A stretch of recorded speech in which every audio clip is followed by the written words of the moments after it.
high school, I wouldn't say I was a popular kid. I mean, I just didn't run with a particular crowd. But I was friendly, as friendly as teenagers are, and probably a little bit awkward, definitely a little bit awkward. We'll blame that on the social anxiety that has followed me my entire life.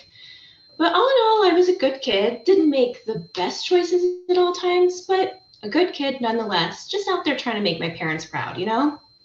So on Valentine's Day, I participated in this fundraiser where you fill out a survey about yourself, your interests, whatnot, and then you get a list back of your best matches in the school. Think like Match.com, but like high school and paper.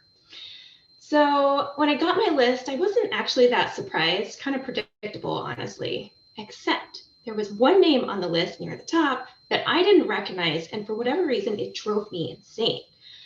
I mean, I know that I couldn't know every kid in a school where the classes, were 200 to 300 kids.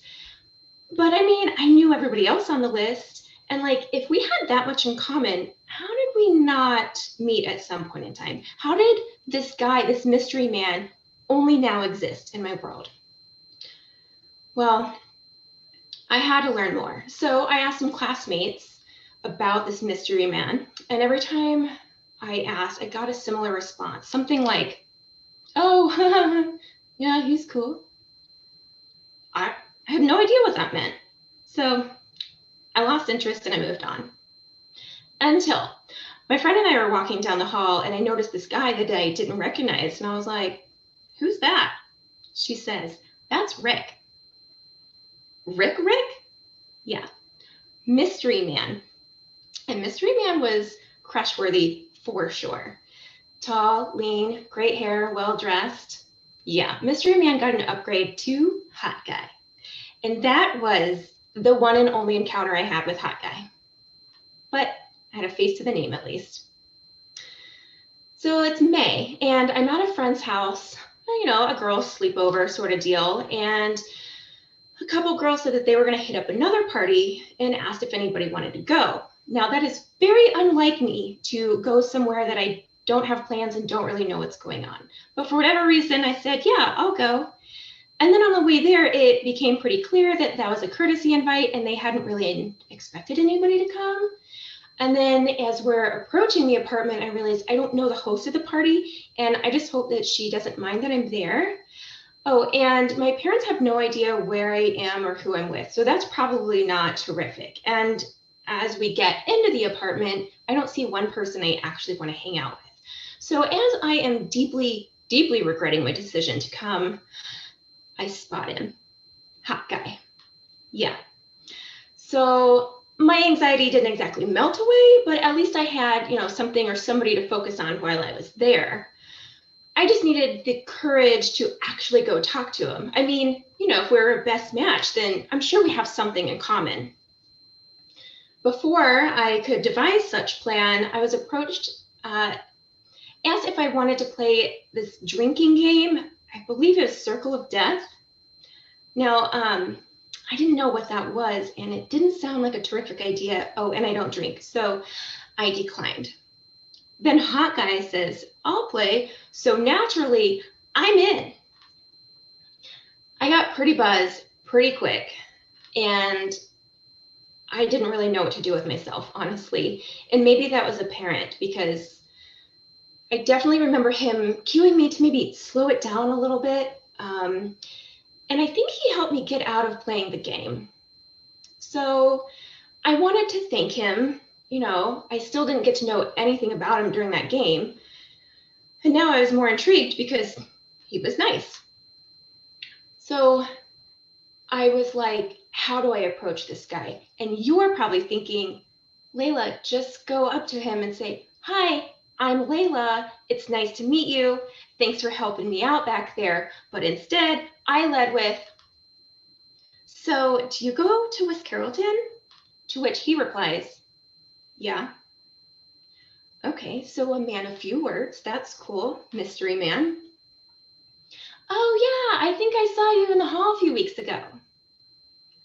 Okay, then why did you ask?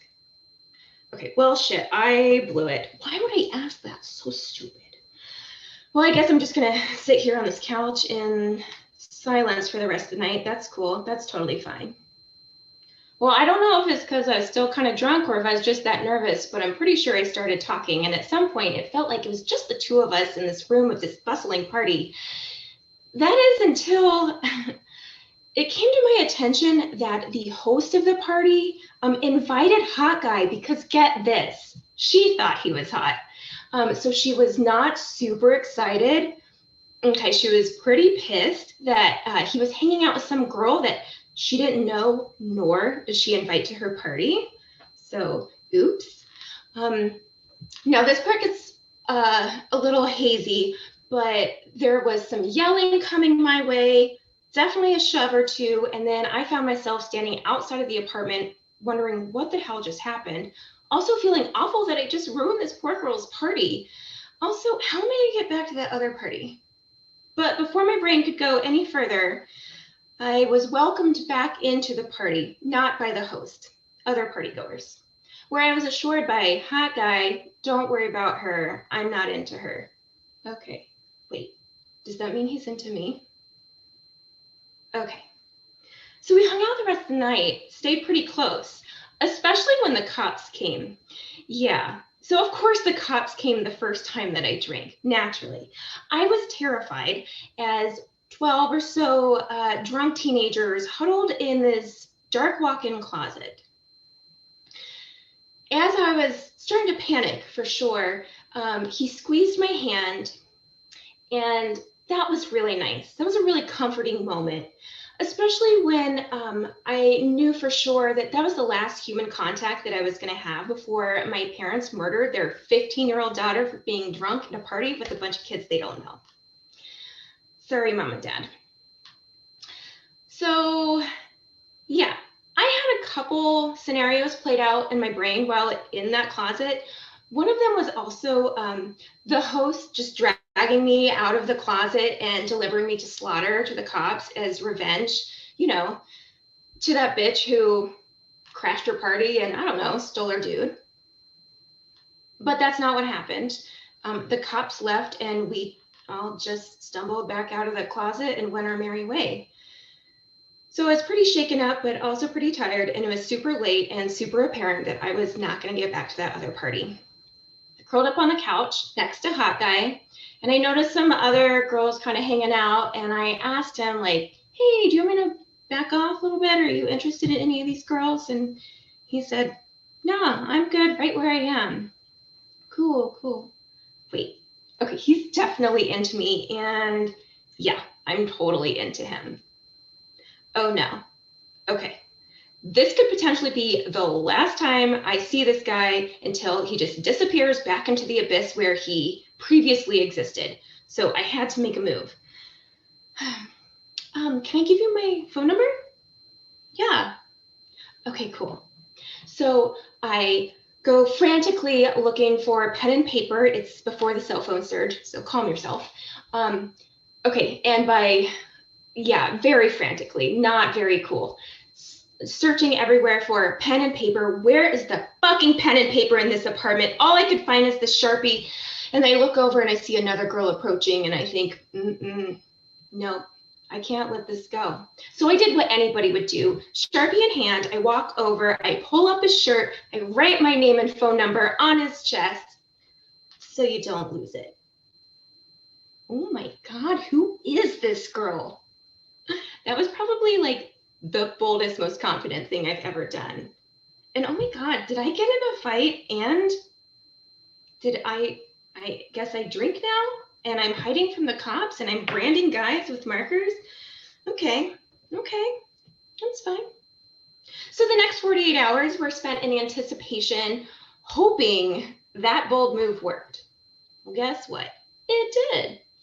He called me and we talked till like 2 a.m. again. And I remember him specifically telling me the story of him walking down the stairs to go to the shower. And his dad walked by, seeing this girl's name on his chest, and asked, who's Layla? Oh my God. Okay, I really like this guy, and I thought that we could take this places, but clearly I can never meet his parents. I'm so embarrassed. So fast forward 20 years, and I'm talking to my father-in-law, recently, and we were talking about stupid things that we did as kids. And I kind of randomly bring up, do you remember that time your son walked down the stairs with a girl's name written on his chest? So, yeah, I did meet Hot Guy's parents, and I think it turned out okay.